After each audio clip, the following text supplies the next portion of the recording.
The Victor Black Masterclass presentation is brought to you by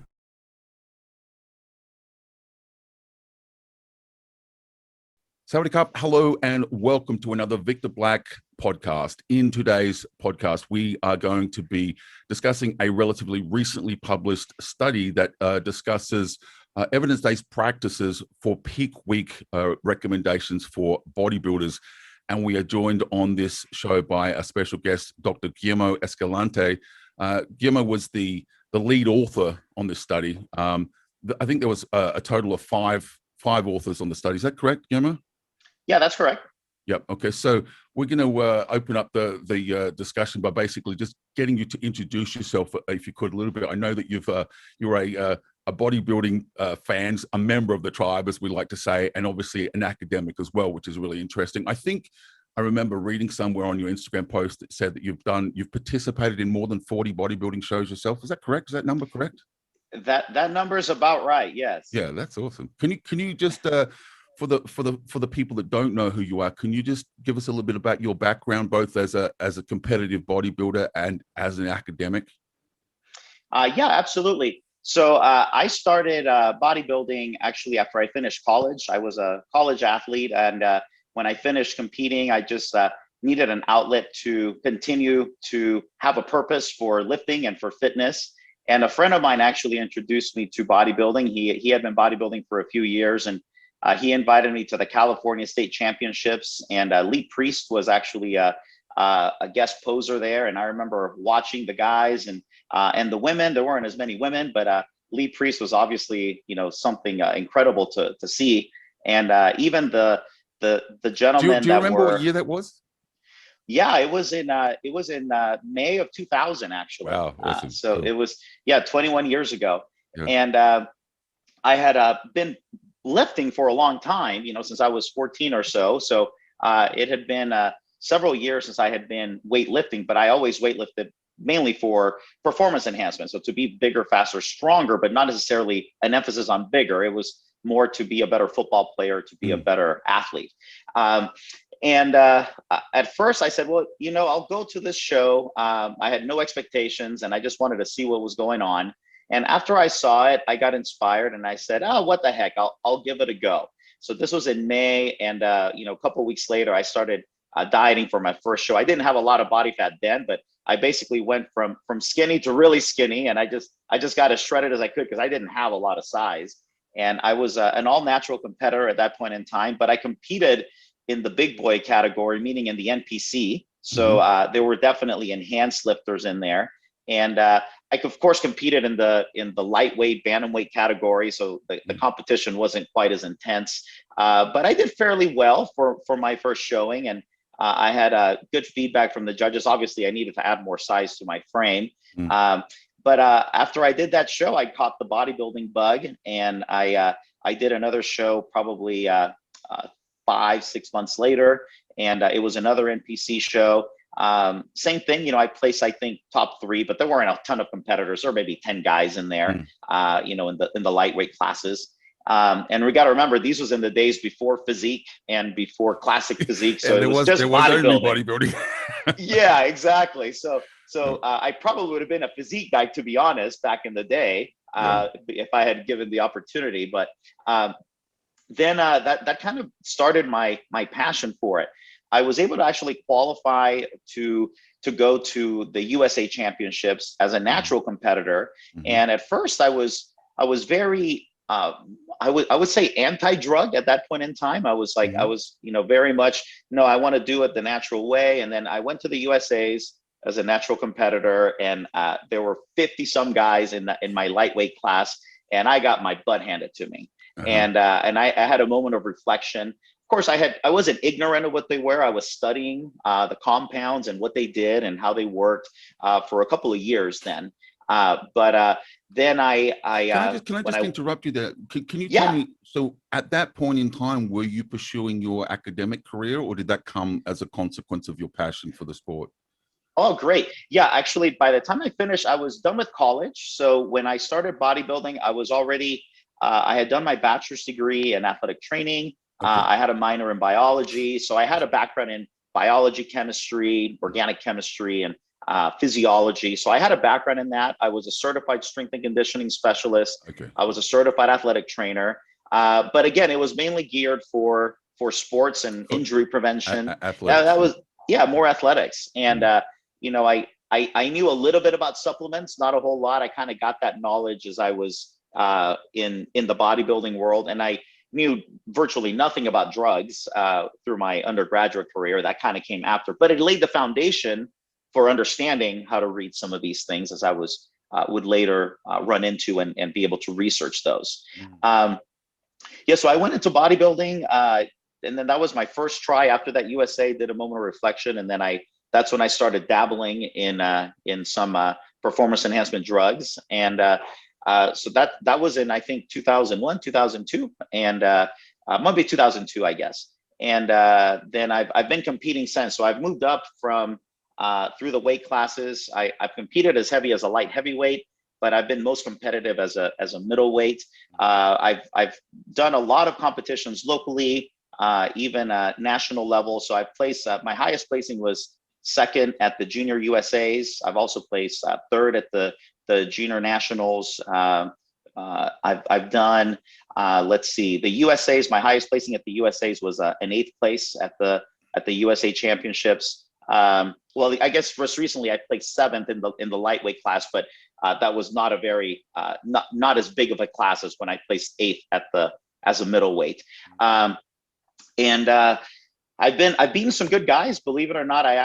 My best showing was probably the placing, I would say, was the 2013 Los Angeles Bodybuilding Championships, where Breon Ansley actually won the overall. I got 2nd place to Breon in the overall. That's nice. And I actually beat Danny Hester, who was actually the first Classic Physique Olympia. He was in my middleweight class, and I beat him at the LA Championships in 2013.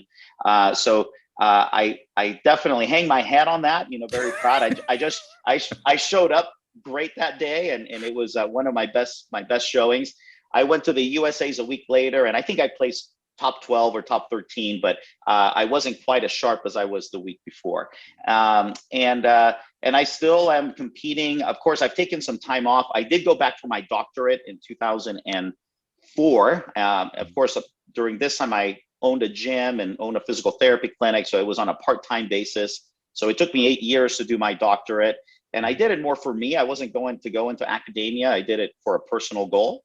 Yep. And when I finished the process, I realized that I really loved academia. Mm-hmm. And I went into teaching and research, and that's when my academic career took off in the research and more recently in the bodybuilding component. But I've done a lot of sports nutrition type research or injury prevention type epidemiological research in that regard.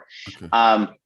So that's. Can I just ask this paper that you've you're the lead author. You co-authored with a few other guys. Is this the first is this the first peer-reviewed studied paper that you have on bodybuilding, on hypertrophic outcomes and that category? Well, this one is it's a review paper. So we actually looked at so it's not an original research study. So because there's nothing on evidence-based for bodybuilding. So it's a review paper looking at all of the data that's available. But I actually did publish a study specifically with bodybuilding with Brad Schoenfeld. We published one last summer, but that was a case study on a natural level bodybuilder. And there were several authors, quite a few of us actually. So we published that paper. That was an original data, but it was not a randomized control trial, anything like that. It was simply an observational study. Yeah. And I've collected a lot of data over the last 3 years that I have yet to publish. It'll be coming out in the next couple of years. I've collected data on many bodybuilders getting ready for competitions at 4 weeks out, 6 weeks out. 6 weeks out, 12 weeks out, 6 weeks out, week before the show. We have that data collected, and we looked at surveys, we looked at body composition, we looked at different practices that they utilize, nutritional practices, training practices. So that's been presented at conferences, but it hasn't been published yet. I also have a couple of case studies with that.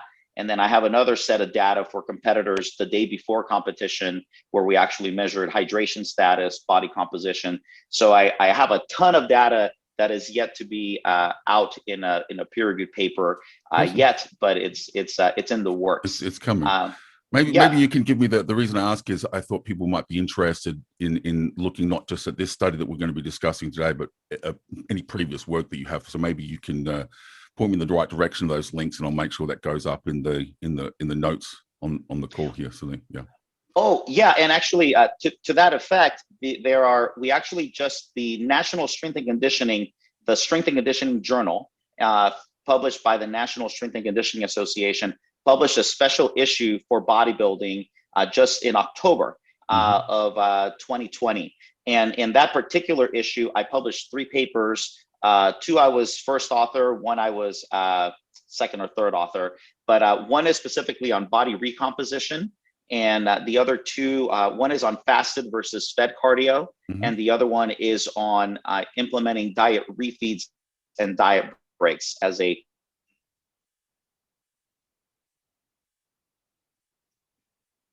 I think I just lost you there for a moment. papers, and there's actually a wealth of information. I encourage you to read that special edition on bodybuilding. Okay, awesome. All right, so let's jump into the call. Very interesting listening to your background, but let's jump into the call. So what we're basically going to be talking about today is this paper, which is, as I said, peak week recommendations for bodybuilders, an evidence-based approach. As I said in the opening statement here, you guys have generously made this open access, so really anyone can download this paper, and I would encourage them to do so.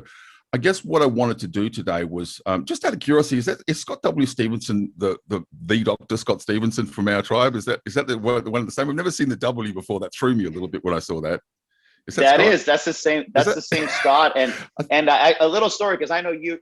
I'm a big fan of his. I love your stuff. And so am I. And actually, Scott and I were talking. We met at a conference in 2001-ish. He was a brand new assistant professor of kinesiology at Cal Poly Pomona, which is down the street from where I lived. And I was at the NSCA conference as he was presenting, and I saw this guy, and I said, I can't believe it. This guy's a bodybuilder, and he's got a PhD in what I love. So I went in like a little kid. I was so excited to meet him. But he was actually competing that day. I went right after he finished talking. I ran to the front of the stage, and I said, Dr. Stevenson, I'm Guillermo Escalante. And I was like a 25-year-old kid. Yeah. And I said, Dr. Stevenson, I want to talk to you. He says, Guillermo, I want to talk to you. Here's my card, but I'm competing like in 2 hours, and I have to drive from. He was competing that day, and that's where we met. Awesome. And he was actually one of my original mentors in bodybuilding, by the way. Yeah, he's fabulous. Just the W through my thought. I've never seen that before. Like, I wonder if that's Scott or not. Obviously, that's awesome. Okay, so. As I said, you guys have generously made this open access. I will obviously provide the link for people that want to download the DOI files at the top of the left-hand corner of this page. What I wanted to do was really just give you some latitude here to kind of discuss, what was the driving force behind, creating the resource. Just give you some latitude. I mean, wherever you want to go for a few minutes of time, just kind of lay as I said to you before the call. I'm not sure that, let's just like discussing everything that you wrote down in the paper is the best use of your time here, because I mean, people can download the paper and read it. And I wanted to try and get some further insight beyond this paper from you, if possible. So if we could just spend a few minutes just, introducing the paper, and what was the motivation behind it, some key takeaways. I have some graphics prepared for people. So if you want to walk through the various figures and the tables and things like that. And then really what I wanted to talk about was some questions that I had after reading the paper. I mean, as you know, my great passion is the application of enhancement practices with a view to safer use. I think it's fair to say that, when we talk about evidence-based approaches, really the literature is limited to naturals, right, at this point in time at least. I think there's some very interesting conversations that we can have about, so these practices form a logical, rational framework for enhanced trainers. But I would like to talk to you a little bit more about, so where would this paper lead us as enhanced trainers, both from a point of view of going, so I know we're stepping away from evidence, but I think someone like yourself understands our tribe. You have personal hands-on experience. You have all this show history. I would like to maybe see if we can use at least some of our time on this call to open that thread perhaps a little bit, if that's okay. Yeah. Yeah, no, absolutely. Absolutely. So let me just pull this page up, because I think this is an appropriate, walk through the discussion. Is that an appropriate figure for you to walk through the study a little bit for us? Yeah. This is kind of our after we wrote everything down, we kind of put together. Okay, let's brainstorm what would be a general overview, general guidelines that we could offer, sure. And for peak week. So I think this is kind of a good starting point. And of course, there are a lot of nuances to it. So the paper will definitely give you the background into why we chose why we made these decisions. Agreed. And where that is. But that's important. And I'd like to also add with an asterisk, we by no means think that there is one way, cookie cutter approach of this is the best way. Throughout the paper, we actually highlight, hey, look, this is an individualized approach. These are some very broad general guidelines to help guide you and kind of give you a general pathway that you could try to implement. But at the end of the day, you're going to have to, it's a trial and error, and you're going to have to try some of these things yourself. We actually urge people to actually do a dry run, maybe 2 to 4 weeks out, to play with some of these variables, see how your body responds, and understanding that even your own body will respond differently from week to week. If you're doing back-to-back shows, the way you peak for one show may be different than you peak for the next show 2 weeks later, because your body's in a different state. So it's important to understand that there's a lot of variability. And the last thing I want to say is, with some of these variables, sometimes the best thing to do if you can't do these trial runs is leave the darn things alone, because if you juggle too many balls at once, you're going to bound to drop all of them. However, if you can only juggle 1 or 2, you can probably more accurately predict what's going to be the outcome. But if you throw up all of these variables, sodium, water, potassium, then you may add the drugs on that side, carb loading. You have now 20 balls up in the air. You don't know which way it's going to be up by the time you're done. Can I just throw something in there for? I apologize for interjecting, but just on this, in the spirit of that, for guys that haven't yet competed, or maybe they've done a show and they're interested in peak week strategy, I always try to encourage people to understand this. In my opinion, there are, as you correctly said, there are a number of different plausible models that you might consider. The simplest of which is what I simply call another day at the office, which basically means, look, if you look really good last Wednesday, right, just put on your color and put on your posing, shorts and get on the freaking stage, right? Just leave it at that, because you look fabulous. And, and yes, I totally agree that it's plausible that we can modulate these variables, water, carbohydrates, sodium, potassium, as we're going to discuss these sorts of things. But really we're chasing, that the final finishing points. And it is completely possible, especially if this is, in the first time that you've competed, or you don't have a great coach on your side. If you're doing things like, I'm not sure about yourself, but the first 3 or 4 shows, I had no idea what I was doing, right? Literally just, winging it. And I always recommend to people that, don't be afraid to say, look, my peak week strategy is literally another day at the office. That's it. That's all I'm doing. Just I'm putting on my color, I'm getting on the stage, and I'm going to look really good. And this dialogue really steps forth from that point, saying, yes, that is valid, that is viable. And from there are incremental stages that you could just go, okay, what about a little bit of this? What about a little bit of this? And then that ultimately leads to a point where you have multiple moving parts in place and juggling a lot of balls. And of course, as you just said, the risk of that is more moving parts means plausibly, something comes unstuck and you were chasing that final finishing touch. And actually, I don't think there's a bodybuilder alive that can't relate to the fact that, I looked fabulous 3 days ago and I screwed myself on show day, sort of thing. So just for people as a precursor, don't be afraid if you're starting out to just do another day at the office. It's a valid strategy, in my opinion. Yeah, I agree 100%. And to highlight that point even one step further, I'm going to say one more thing is that often people look at peak week, and I'm sure you as a coach probably see this a lot, is they look at the peak week as this is where you're going to now make the dramatic change. Oh, yeah. And it's no. that change should have happened, 20 weeks ago, 24 weeks ago. So what you did the last 20 weeks is more important than what you did now. And if you're not in shape, to me, if you're not in shape 3 to 4 weeks before your show, you should probably wait to do the show. Yeah. I like to use the analogy. I say, look, a fabulous peak week where everything goes in your favor may well be the difference between finishing third and finishing first. But I don't think anyone has ever pulled off peak week and gone from 10th to first. I don't think that's ever happened in the history of bodybuilding. It's possible, I suppose, but it's usually you're talking about, so I was going to finish third. I probably would have finished third, but I pulled it off and he didn't. And so I moved up a slot. This is, I think, a good reference point to begin the conversation. The hard work happens in the 16 to 25 weeks before peak week. And then peak week is that okay, I moved from third to second, or I moved from second to first. This is the difference between placings, not coming last and winning.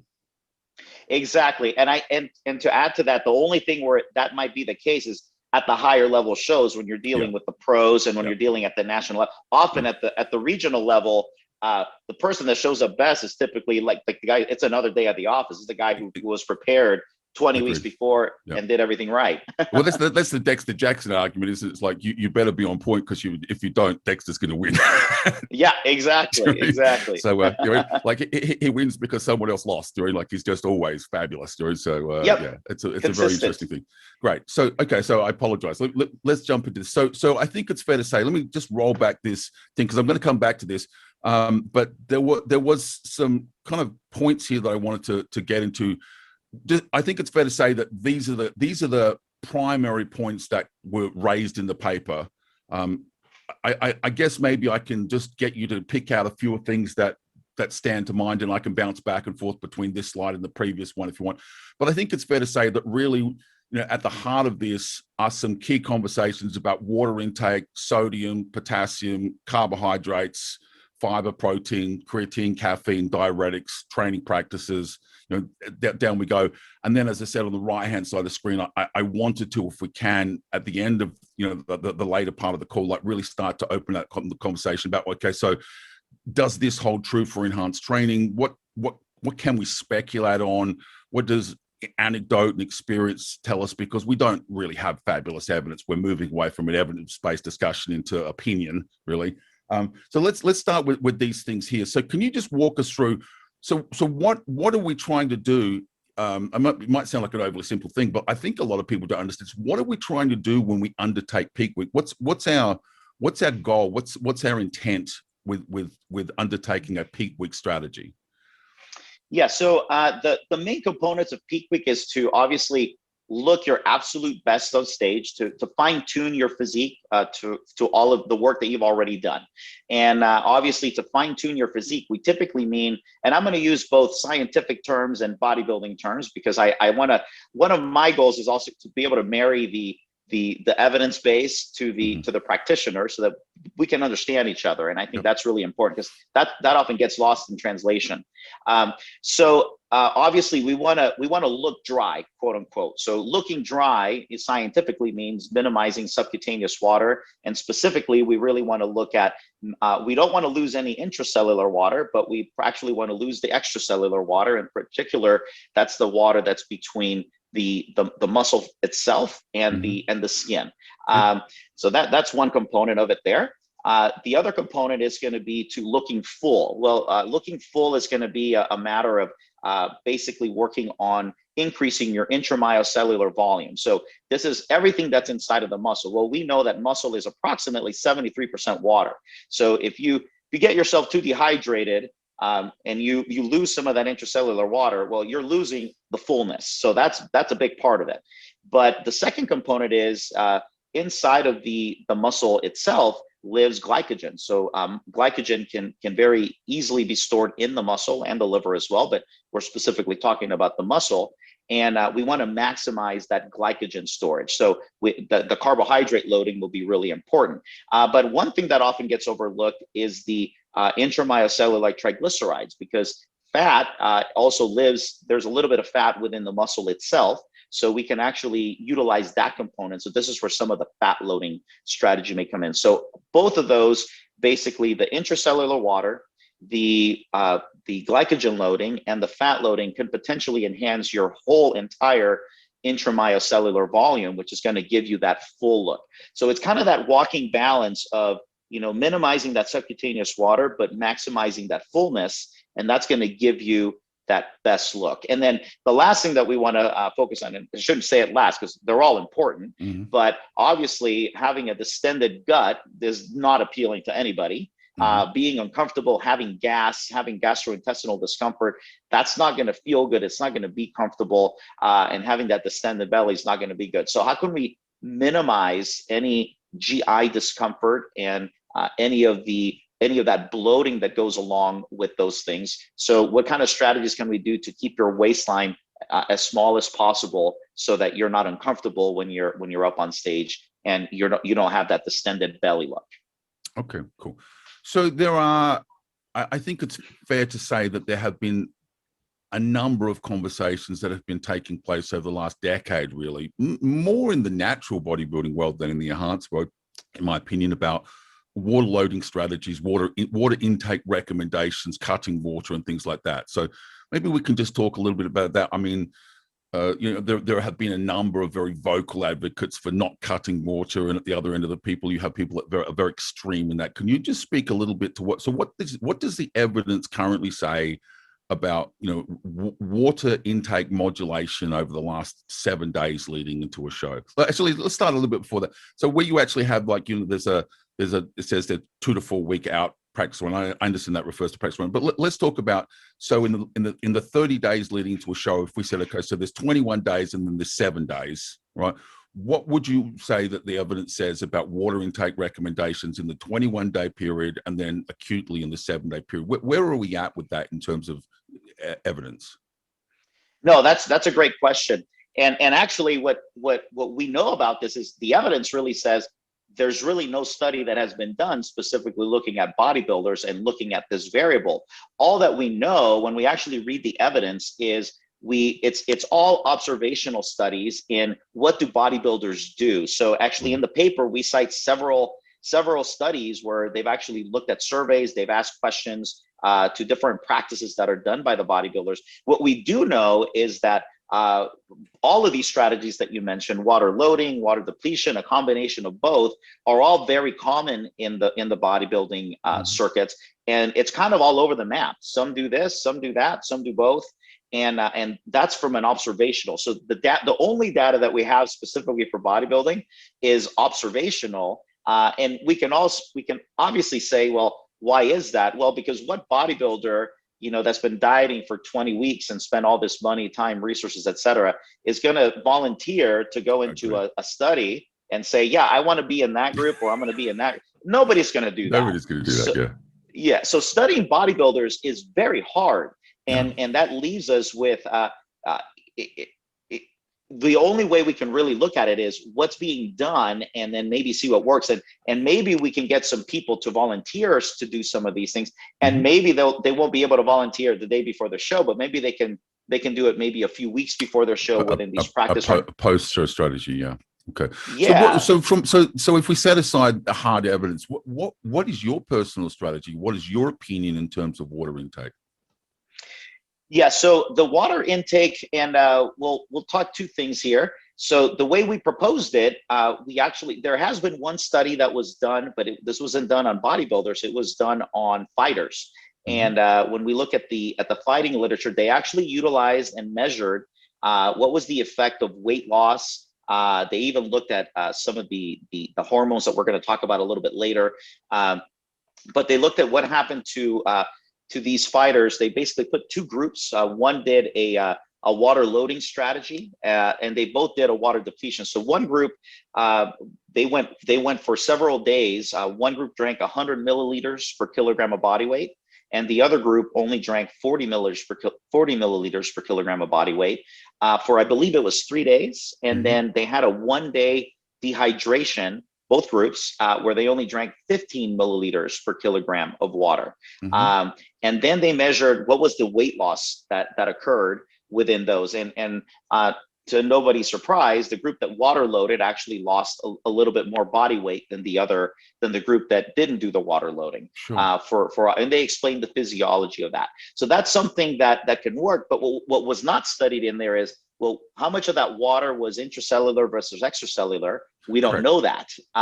Okay. And that's where some of the with our strategy, we recommend that strategy only if you can actually practice it beforehand and you can see for yourself what is your body looking like, because it may not work for you and it may actually backfire on you. Okay. So our suggestion is really, if you don't have time to, or if you're not able to implement these strategies 2 to 4 weeks out, specifically for the water, you might be better as I like your term, another day at the office. Do what you've normally been doing, and it just show up in the morning and do your thing. Okay, so I'm gonna say this as gently as I can, sort of thing, because I certainly do not wish to cause any more controversy. There are some individuals who are academics in our tribe that are very passionate in their statements that, you know, water depletion strategies just make no sense on any level from a biology. You know, I'm sure you know who we're talking about here, right? So at this point in time, you could say to me, well, that's opinion. That's not really based on evidence. Is that fair?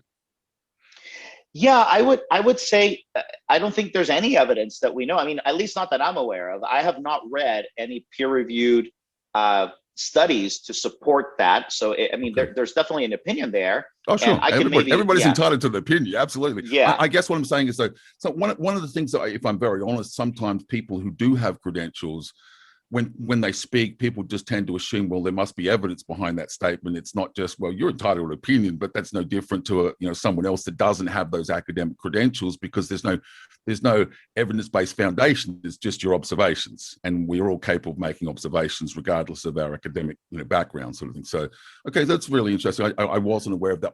I suppose myself, I assumed that there was some underpinning there that was driving those statements, but it appears that it is an individual's opinion at this point in time. Because I honestly am a little bit of a fan of saying, well, we'll keep water high, but at the last minute, I do like to cut water. But there are a lot of people that are saying, no, that makes no sense. And I've never been able to grasp the thread of saying, where are you getting that evidence from? Is it just your opinion? And that's cool. Great. Okay, understand that. So can we talk just a little bit about some of the strategies that I like to deploy? I don't want to kind of make this about me, but I'm curious of getting your feedback. I, for many years, have utilized blood glucose readings as a means of preventing spillovers, where we, do a couple of trial runs of peak loading and then try to measure what's happening with blood glucose levels, trying to predict at the point whereby, okay, so if we're putting these carbs in, these are being effectively uptake through glucose into glycogen.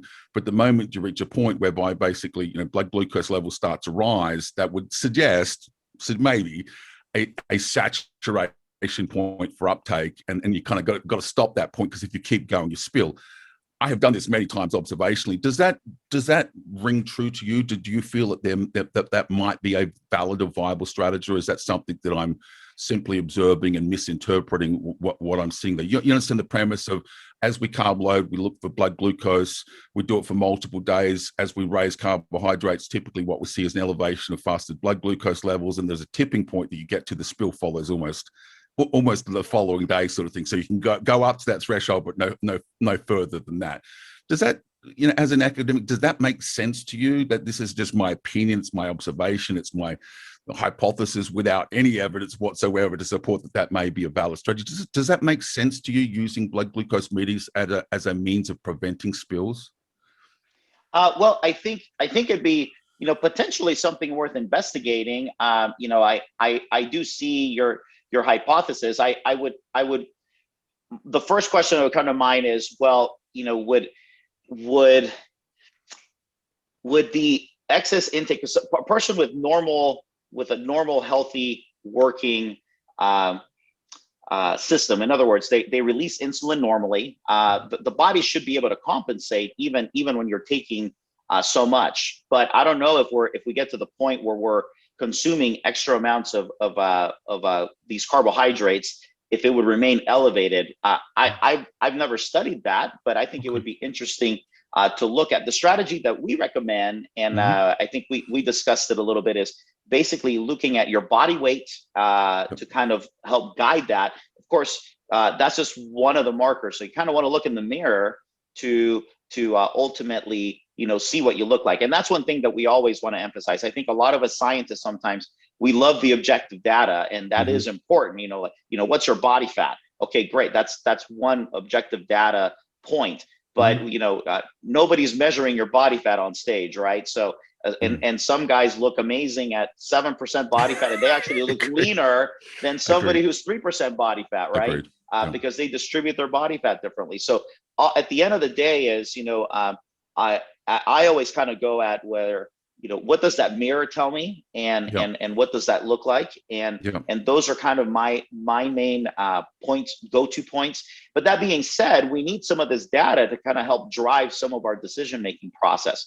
So I know, for example, John Jewett, he's one of my favorite. He's very well educated. You probably know him as well. So he's very meticulous in his data collection, and he's measuring skin fold calipers at points that are not even in the literature, right? He's measuring it in the glutes, which to me is actually, well, yeah, that kind of makes sense, because he wants a striated glute. So he actually has that measurement for himself, and he knows when that measurement is on or off. And we can go in a whole nother argument as well. What's the validity of the skin fold calipers? But whatever, that's neither here nor there. So with regards to your point, I think it's something that we don't know. I would say I wouldn't throw it out the window. I would say it would be worth investigating. Is there some validity to that, some truth to that? I think the answer is I couldn't tell you. Maybe not. Maybe not. Yeah, it's one of those. Maybe it's just a correlation that I have observed a correlation. I'm just not sure whether the two things are plausibly connected to each other or not. It just appears to be that way. You raise carbohydrate intake in a loading phase, and glucose levels, start off very good, very, very low following a depletion state, and they stay, and all of a sudden, right before spillage, you see it spike. And so it kind of spikes, and then spills happen. So for a number of years, I've used it as a predictive indicator, and I just wondered whether I'm observing something that's maybe that's not actually happening. Maybe that's an observational effect. So these things do happen. You see things sometimes and read too much into them. So that's very interesting. So let me just I just want to go back to that previous slide, if we can, that we had, and this one here. Yeah. So can I just, as I said, for people watching, bear in mind, this is open access. Everybody can download the study, and I would encourage you guys to do so. So I just want to run through a few things that I'm not sure that it was, talked about in detail in the paper. So look, maybe we can pull on some threads that I kind of think are really interesting that were not necessarily discussed in detail. If they were, please, I apologize. I'm sure you know the paper far better than I do. Can you talk? You mentioned about multiple shows earlier on. Yeah, this is a question that a lot of coaches get and a lot of us struggle with, because we're going to go, so we want to do 2 shows. And it's my opinion that realistically, you need to kind of pick which show is the most important to you and peak for that, and just kind of turn up to the other one. And, let's be happy with, that okay at that show, and pick one show. Would you agree that, given what we're doing, that there is plausibly a period of time, a refractory period, if you want to call it, I don't even know if that's the right term, but a refractory period of saying, okay, so if you peak, you probably need to then have at least another X number of days before you can rinse and repeat that process to effect. I've always believed that is true. Doing that, peaking for 2 shows, 2 weekends in a row, is virtually impossible, and you end up being disappointed with both shows, that you should pick one and do that show. Do you have some feedback from your experience and anything that you observe to say, yeah, this is what we should probably do when we're doing multiple shows? Can you comment on that, please? Yeah, absolutely. And I think your point's actually very valid, both from personal experience and from working with other competitors, over the years. Doing 2 shows back to back, and thinking that you can peak and be in optimal condition for both is that's a difficult feat. And has it been done?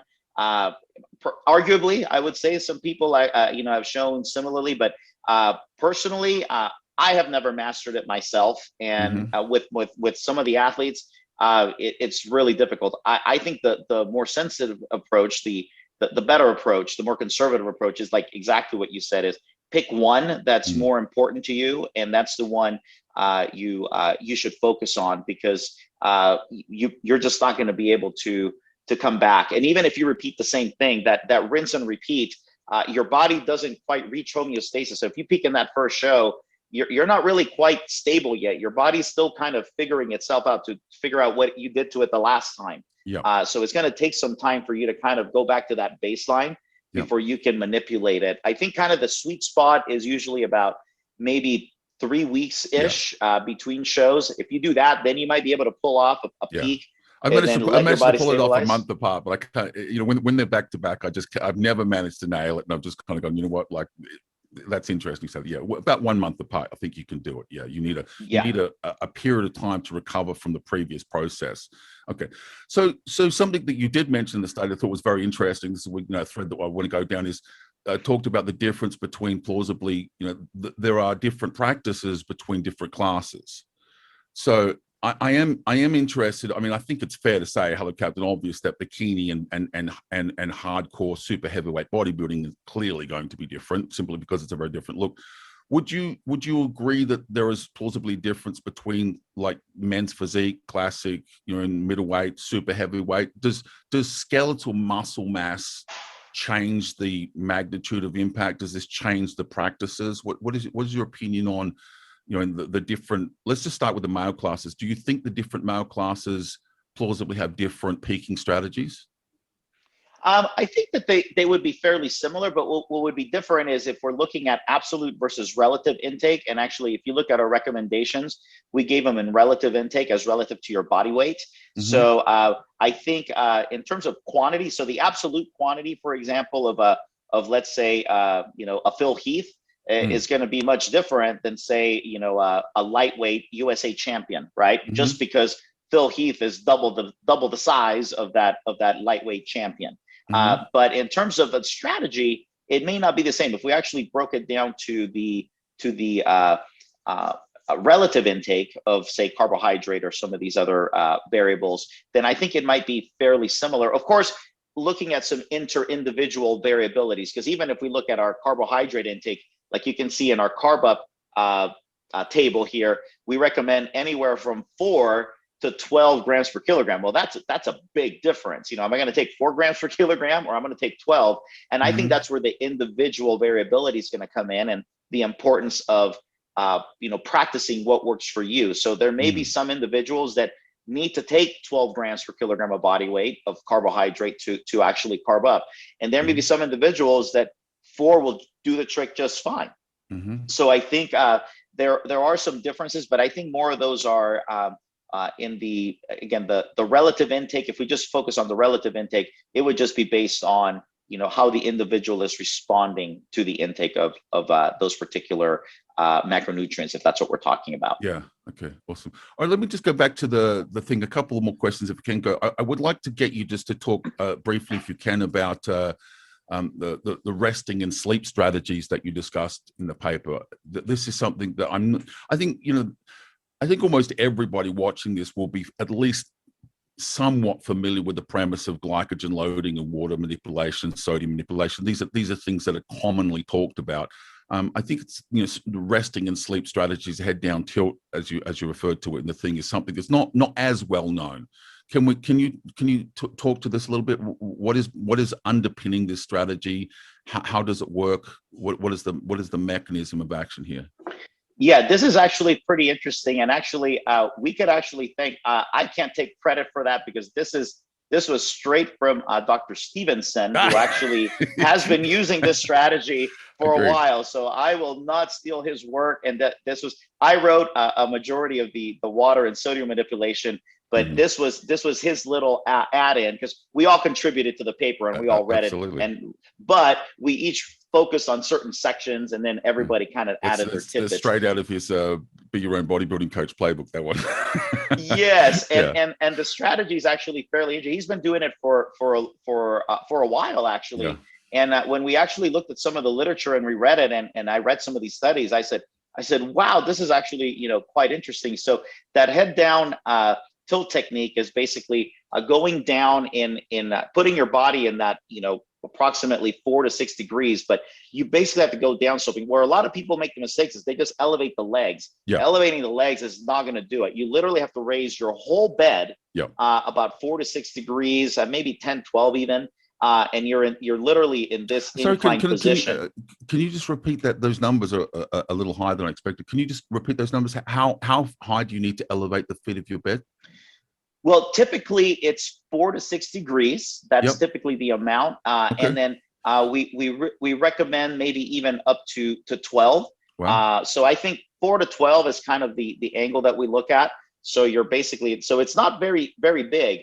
And actually, I actually tried this for my last competition, and you don't sleep very well because you're quite uncomfortable. Literally, you feel all the blood rushing to your head.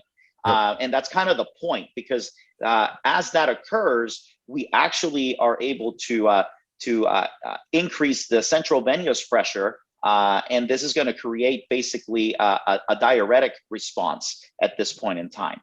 So what happens is your body's basically notices this increase in blood pressure because you're in this position. So the orthostatic pressure changes a little bit, and as a result, you're actually going to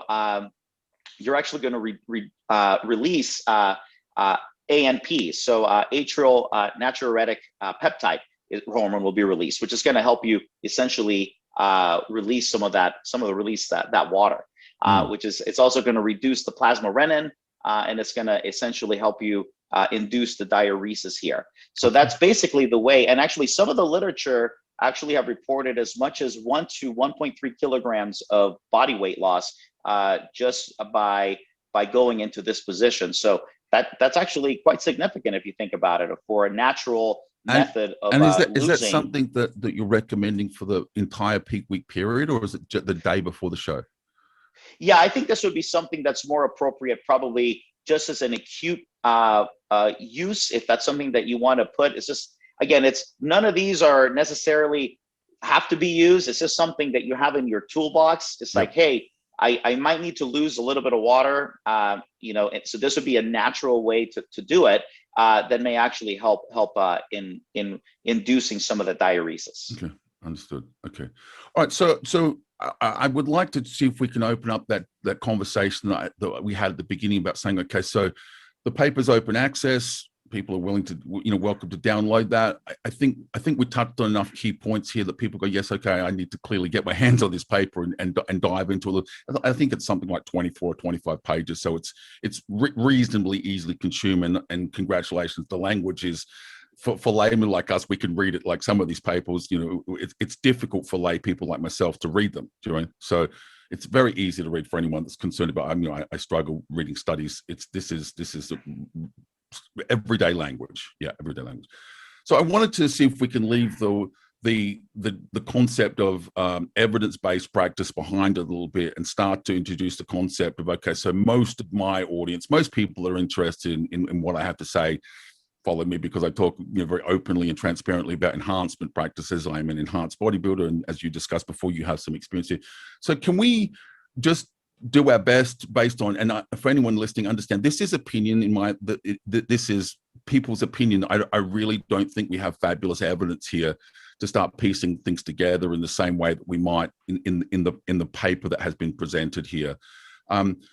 I have another number of questions that I want to run across to you. One is, obviously, I think it's fair to say that there are some practices that are commonly deployed in our tribe that you're in, whether there's merit to them or not. I just want to run a few past you and just get your opinion with your experience and with your academic understanding of these things. So maybe I can just, in no particular order, I just want to throw some things at you and tell me, do you think that there's merit to that? Do you think that maybe that's a little bit of bro law? So one of them is this premise: it's a common practice to change esters from medium acting esters, the enanthate, cypionate type esters, to what we would call faster esters, if that's the right terminology, the propionates and the acetates and things like that, leading into the show. The bro law says, well, they cause less water retention. Can you provide some insight into, is this a valid opinion? Is there any merit to that discussion that you can see? Yeah, to be honest with that is, again, this is all 100% opinion, because the Sure. answer is we don't know. We've never measured this and seen what happened. What I would say, I think a lot of these are more dose dependent than anything else.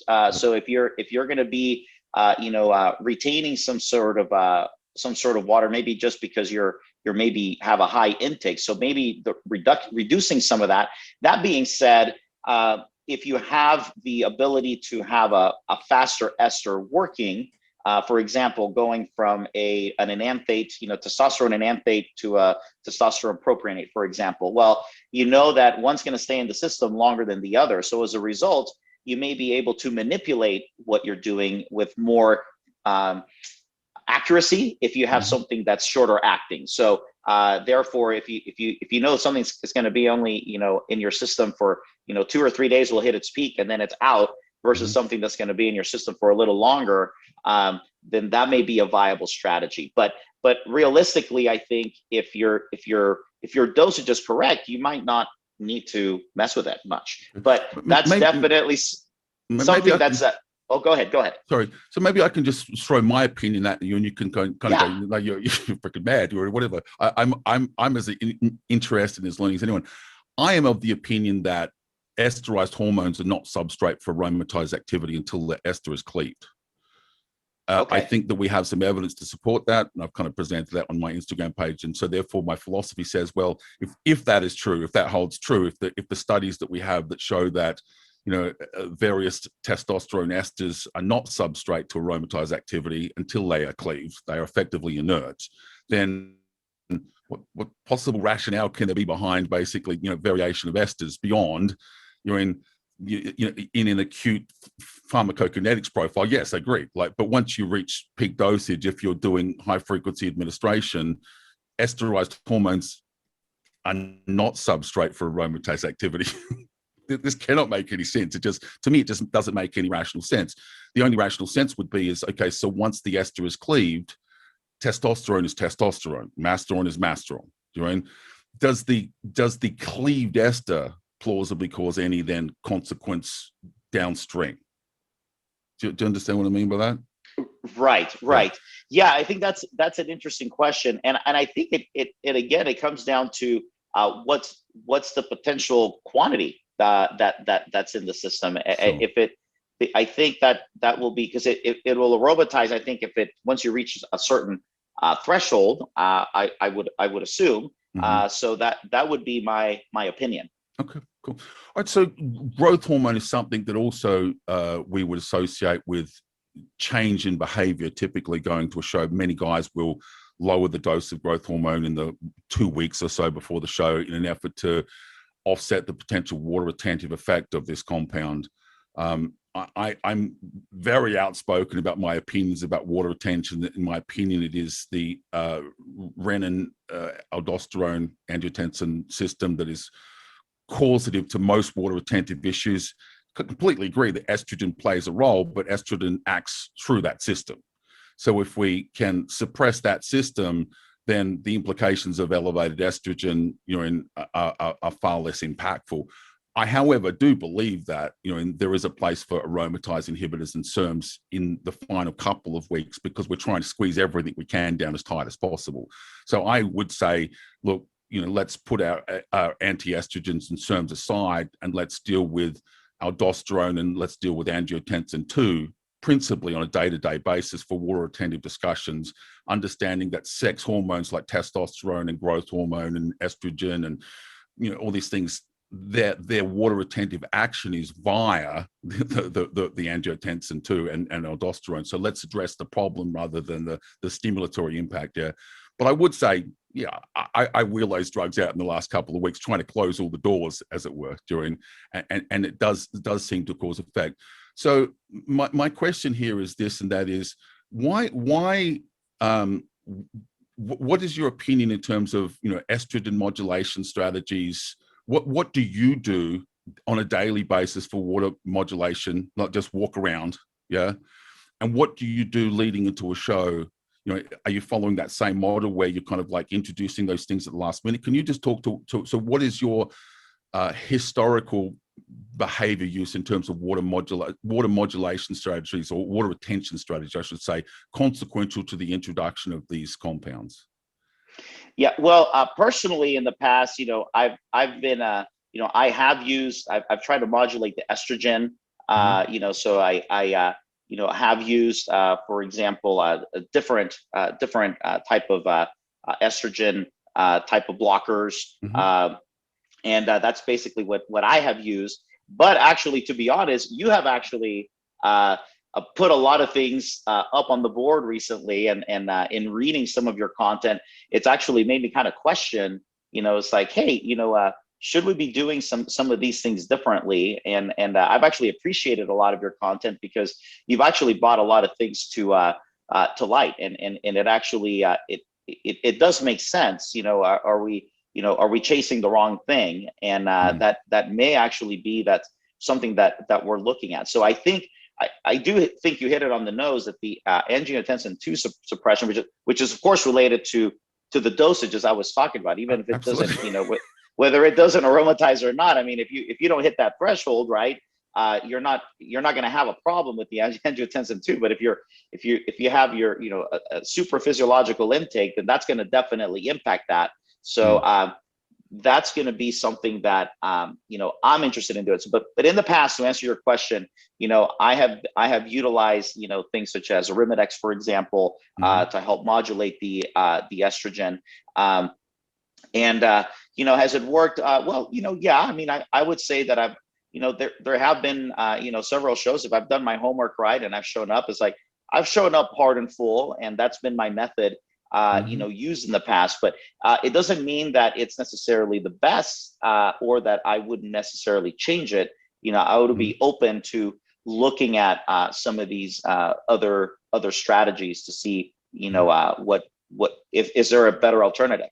Okay, interesting. Thank you. So if we talk then about the idea of what people refer to, again, this is very broad language, but dry steroids, they dry you out. They always push back a little bit, saying, look, no anabolic steroid, to the best of my knowledge, basically causes diuresis.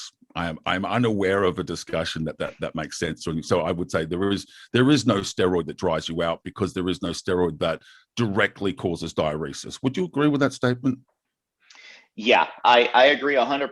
And in fact, I'm going to go even a step further. Often when I hear guys say it's like he was holding water, really what they mean is he was holding fat. Yeah, and that's what they mean. I mean, that's essentially what it is. And even when you can you maybe help alleviate that a little bit? Yeah, maybe you can dehydrate the fat, because fat does have a little bit of water in it, not as much as muscle does. But then what you get is the look of dehydrated fat. So you still look fat up there, and it just looks, it's just dehydrated fat, as I call it, when you look up there, and you can definitely tell. So a lot of that, there's no steroid, I agree 100%, that's going to quote unquote dry you out. That's a matter of, it's a function of being lean or not being lean. That's it. Okay. So I often say this, the great irony is that even though I've been interested in this subject for 18 years now, I originally competed as a natural. I probably have more questions than I started with, quite honestly. Like the list of questions, the more I learn, the more questions I have. Yeah. And it's not very often I get the opportunity to get someone like yourself's time and ask them questions about things that I'm trying to understand at the moment. Right now, what I'm trying to understand is this, and that is, so the relationship on sex hormones and water retention. We know that estrogen and androgens and growth hormone effectively cause water retention through the RAS system. Yeah.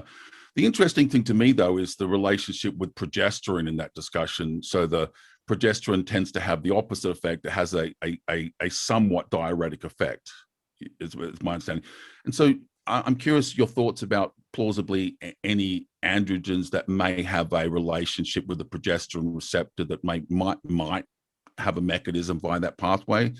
Have you ever pulled on that thread to see what's behind that door? I mean, obviously there is no literature to look at. It's purely speculation and maybe, but your opinion on modulating the progesterone receptor for the purposes of modulating water retention. Yeah, you know what? I can't honestly say that I've even thought of that really. So I think it's something that I wouldn't even, at this point, my honest answer is I would not want to offer an opinion, just because it's not something that I've actually even I haven't opened that window to look at that yet. Yeah. Okay. Cool. Maybe we can come back to that one day. Maybe you could have put on that thread at some point that you haven't. I'd love to hear your opinion, because again, I'm at the point whereby I have so many questions and fewer people, just guys like yourself and Scott, to ask these days. It's I'm running out of mentors and peers, so I'd appreciate if you have any insight to that at some point in the future. Just a couple of other ones. I did want to talk about the two most controversial subjects in our sport, and that's insulin diuretics. Yeah, I am quite outspoken on insulin, in so much as I think that insulin is one of these drugs where, if it's abused, it's incredibly dangerous. Yeah, but I do think there is a large enough separation between plausible working dose and where we run into trouble. A large enough separation that I am, with my experience levels, confident using that compound. But to be fair, I use very small amounts of it, and part of my strategy is using insulin in a loading strategy to assist with the uptake of glucose into glycogen, sort of thing. Do you have any experience with using insulin in a loading capacity? Do you have any insight or comments, or I've actually used it, or anything you would like to offer there? No, I've used it over the years, primarily in mass gaining phases, say, or even I've even tried it in carb loading phases, and it's one of those where I think I agree with you that there's definitely a time and a place. There's a safe way to do it. I think you need to make sure that you're well educated and you understand the power of the drug and the contraindications and obviously, and the dosing, more importantly, because more than once I've heard somebody thinks they're taking 10 international units, and they're about to take 100 international units. It happens, and those are the things that if I can could be just scary. interject there, sorry, just for people that maybe haven't seen me talk about this before. So the easiest way to mitigate that issue, that's a very real issue. It even happens in clinical practice where nurses have been known to inject the wrong amount of insulin into patients. It happens. I mean, the hello captain obvious statement is we always purchase pens, insulin pens, where there's a dosing window at the pen, and you grab the knob and you turn the knob until 10 appears in the window, and that's 10 units. I'm not a fan of insulin vials, because it opens up the potential for greater human error than a pen does. I think that's why pens exist. If you understand the history of the introduction of insulin pens, it's really to offset the plausible consequence of someone simply making a mistake. Very hard to make a mistake with an insulin pen. You turn the knob until the dial indicator says 10, and that's 10. So yes, you could make a mistake, but I'm not sure how. But sorry, keep going. Yes, sorry. No, definitely, it's a lot harder to do it. Yeah, so. And in my experience, with specifically for peak week, for example, in the carbing up process, I think the theory might be, you can, if you have insulin there as a tool, that you may be able to drive, you might be able to not super compensate your glycogen stores a little bit more. You might be able to drive more nutrients into the muscle. And I think, is that true? Well, possibly, but the thing is obviously this is all speculation, because nobody's ever studied it in that regard. And number two is, I think you can do it without necessarily using the insulin, just by having more time. So it's one of these strategies where if you can actually just, instead of trying to carb up in one day, utilizing the insulin, maybe try to take 2 or 3 days to carb up appropriately. And so this is one of those things that I've definitely tried. And to be sincere, I have never looked my best when I used it as a carb up strategy. Cool. Yep. All right, so let's do the last one first. Diuretics. I mean, it's the subject that I think is the most controversial in our tribe. You use them, don't use them. Is there merit, risk? I tend to take a very moderate strategy with everything that I do, And there are certain classes of diuretics that I would simply suggest that we avoid. It's very hard to justify their use. However, I am open to the use of a potassium sparing diuretic in moderate amounts. I think a lot of people like insulin misunderstand that these are drugs used in clinical practice. Millions of men around the world today will take, a potassium sparing diuretic quite comfortably, under medical supervision. I think the challenge is understanding. So how can we use these drugs in a safe and effective fashion rather than simply throwing a lasso around them and say reckless behavior sort of thing? Can you give me your insight, your opinion, your experience on the use of diuretics? Do you use them? Do you not use them? Do you have a recommendation for what type or what class of diuretic that we should be considering? Where are you at on that? Yeah, no, that's great. And I'm going to highlight one thing that we actually discussed this in the paper, because a lot of people say, well, you did even talk about, the obvious. Is like, yeah, we actually do talk about the obvious in our paper. And we do discuss, a couple of case studies that have been reported in the medical literature, specifically on bodybuilders who have gone to the hospital due to improper use of insulin and or improper use of diuretics, or both.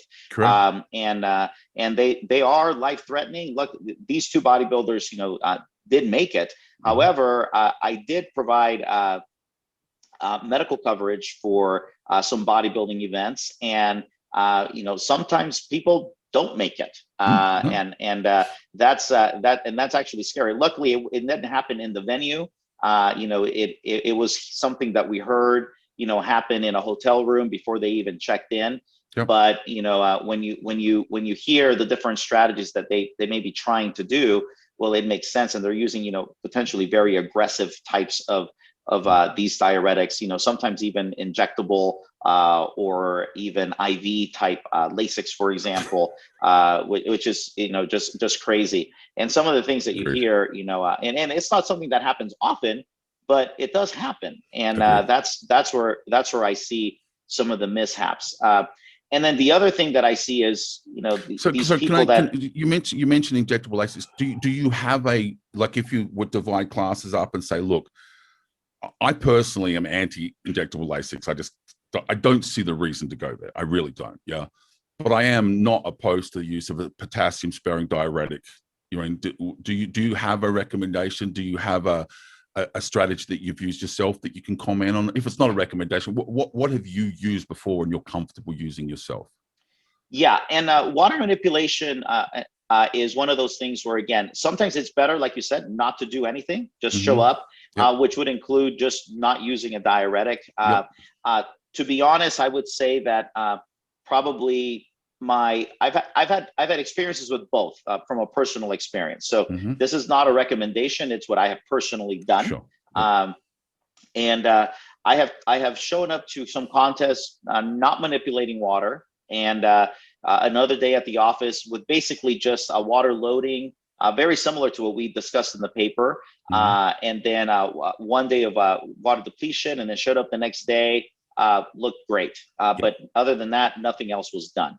And then I have had other instances where I have used a potassium sparing diuretic, and it's actually worked very well. And I've done both extremes. The very common extreme that I originally used was, I'm going to say it's probably an old bro science one, which is, hey, on Tuesday, start with X amount of aldactone, and then keep it on Tuesday, do it again on Wednesday, do it again on Thursday, and then depending on whether you need it or not, you do it on Friday. Typically, when just for anyone listening, sorry to interrupt you there, just because I understand people will be listening. If people are not familiar with aldactone, because it's one of the lesser known compounds in our tribe, aldactone is a compound that effectively suppresses aldosterone. We talked before about the elevation of aldosterone and the elevation of angiotensin 2, which are the effector molecules of the renin-angiotensin system. And these are what underpin water retention. So we can use a drug like aldactone to suppress aldosterone. Yep. Sorry, keep going. Yep. Exactly. Yep. No, perfect. And typically when I've done that strategy, which was one of the original, I think my first experience with diuretics was basically using that similar strategy. I really showed up flat as a pancake. I could not fill out, for the life of me, no matter how many carbohydrates I was taking in, I couldn't do it. So the ones that I've actually, that 2013 LA Championship strategy that I used, I carved up for a good few days. And again, I always like water manipulation and glycogen have to kind of go hand in hand. But I used no diuretics I carved up on Wednesday, carved up on Thursday. Friday, I carved up early on, and I was kind of playing by ear. I was still a little bit not quite full enough. So I did some what I call quote unquote the dirty food on that Friday night. And I think I took a diuretic more because I was more paranoid than anything else. And I actually just took a half a tap of Diazide that evening. And then in the morning, I showed up and I looked pretty amazing that morning. Fat and sodium. Yeah, but I would say that I've looked similar without using that. And obviously, I just didn't do that dirty food beforehand. I just kind of just carved up with stuff that I had been eating all along. And I think that last strategy that for the LA Championships, it's kind of a crapshoot because you don't know what's going to happen and how it's going to happen. So sometimes a more consistent approach where you can control the variables tends to be better. Agreed. Well, we're already surpassing the kind of time suggestion I had. A very, very interesting conversation. What I'm going to do is I'm going to be very cheeky. And in a couple of months, I'm going to ask you to come back on and talk to me about some other things because I've really, really enjoyed the call. Thank you very much. I appreciate that. Can you tell people listening a little bit about your practice, your business? Where people can find more information about you. And as I said, I will link this free access study and the other studies that you've done available for people to do. But just tell us a little bit about your can you move your hand aside and let people see that t-shirt there? That's the this is my university where I work. So this is not the business. I apologize. I'm a full-time professor at California State University, San Bernardino. I'm a Dean Fellow for the College of Natural Sciences. That's my academic side. I do some private consulting for some companies, and I take a handful of clients. I literally handpick them. I'm not one that goes by volume. So I do work on a handful of clients, and you can find me easily. I love to educate people, very similar to what you do. I work. Instagram is probably the best handle, and it's at Dr. GFit all one word. And I typically try to post. I post a few personal things, but I post a lot of educational things. You post some great stuff. I regularly enjoy reading your stuff. So I don't know whether you've seen me, but a couple of times I just told you you need to. It's like Scott Stevens. Follow this guy. Follow this guy. Follow this guy. just follow him. You'll thank me later. Follow this guy. Yeah, it's simple as that. So cool, awesome. Thank you so much for coming on. Talk to us a little bit about the study. Talk to us a little bit about your personal experience. That was very enjoyable and very insightful. I really appreciate you coming on, buddy. So we'll wind it up there, and hopefully we'll get to convince you to come back on the show in a couple more months, mate. Thank you. Sounds good. I really appreciate you having me. Thank you for. I appreciate your content, and I appreciate what you're doing and educating people. It's big. I love it. Okay. Thank you. Sawadee Cup. The Victor Black Masterclass presentation is brought to you by